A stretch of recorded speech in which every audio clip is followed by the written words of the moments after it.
Hello future healers, welcome back to my channel. So today in this video, I am going to give you a brief introduction about first year's BAMS syllabus. Whoa! So let's get started. From academic year 2021-2022, syllabus में थोड़ा सा change हो गया है. कुछ चीज़ें add and subtract हो गई है. उससे पहले मैं आपको प्रोफेशनल ईयर्स के बारे में बता देती हूँ. Before there used to be 4 professional years, but अभी 3 प्रोफेशनल ईयर्स हो गए और हर एक प्रोफेशनल ईयर 1.5 ईयर का हो गया है. Moving on to the subjects in first year. So first year में आपको 5 सब्जेक्ट्स पढ़ने हैं. रचना शरीर, क्रिया शरीर, पदार्थ विज्ञान, संहिता अध्ययन 1 एंड संस्कृत. इन सभी सब्जेक्ट्स के बारे में आपको मैं थोड़ा सा ओवरव्यू दे देती हूँ. Starting with Rachana Sharir. It deals with the different structures in human body. इसमें आपको 2 पार्ट्स पढ़ने हैं, एक आयुर्वेदिक पार्ट एंड दूसरा modern part. Ayurvedic part is Rachana Sharir and modern part is anatomy, like anatomy of liver, anatomy of stomach and etc. क्रिया शरीर. क्रिया शरीर में भी आपको 2 पार्ट्स पढ़ने हैं, एक आयुर्वेदिक पार्ट होगा और दूसरा मॉडर्न पार्ट होगा.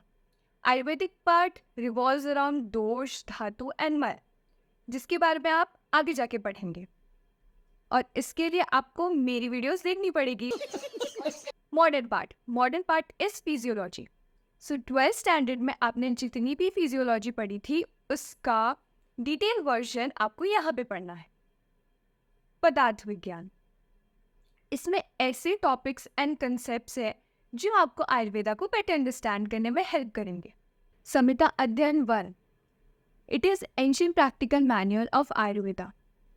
अलग अलग आचार्यों ने जो भी ग्रंथ लिखे थे उनमें से कुछ हमें इस सब्जेक्ट में पढ़ना है. बेसिकली 2 संहितास के बारे में पढ़ना है. First is Charak Samhita and Ashtanga Hridaya. डरने की बात नहीं है, पूरे संहिता नहीं पढ़ने हैं. चरक संहिता का फर्स्ट 12 चैप्टर्स पढ़ना है और अष्टांग हृदय का फर्स्ट 15 चैप्टर्स पढ़ना है. Last one is Sanskrit. So बहुत सारे बच्चों के मन में ये सवाल आता है कि फर्स्ट ईयर में संस्कृत क्यों पढ़ना है. तो इसका जवाब है कि एंशिएंट टाइम्स में जो भी ग्रंथ होते थे लाइक रामायण एंड महाभारत, वो संस्कृत में होते थे और हमारे भी संहिता संस्कृत में लिखे गए हैं. तो श्लोक अच्छे से समझ में आए इसलिए संस्कृत पढ़ना इम्पॉर्टेंट है. जो बच्चे अभी कॉलेज में जाने वाले हैं उनको मैं 2 चीज़ें और बता देती हूँ. पहला तो है ट्रांजिशनल करिकुलम.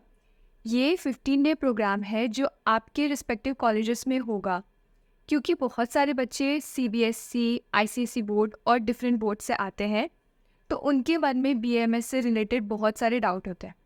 तो उसको क्लियर करने के लिए ये प्रोग्राम आपके कॉलेज ऑर्गेनाइज करता है. इसमें बेसिकली आयुर्वेदा से रिलेटेड, BAMS से रिलेटेड आपके कॉलेज के बारे में ऐसे बहुत सारी इन्फॉर्मेशन आपको बताई जाएगी. दूसरी बात है इलेक्टिव्स. ये एडिशनल कोर्सेज है जो कि आपको इलेक्टिव्स के साइट पे जाके खरीदने पड़ेंगे. वहाँ पे वीडियोस और असाइनमेंट्स आते हैं और वीडियोस के बेसिस पे आपको असाइनमेंट सॉल्व करने पड़ेंगे. और एंड में जो क्रेडिट्स आएंगे दैट इज़ मार्क्स, वो 3 सब्जेक्ट में पदार्थ विज्ञान, संस्कृत और संहिता अध्ययन में जाके ऐड होगा. तो ये सब्जेक्ट इम्पॉर्टेंट है. या That's all for this video. Thanks for watching.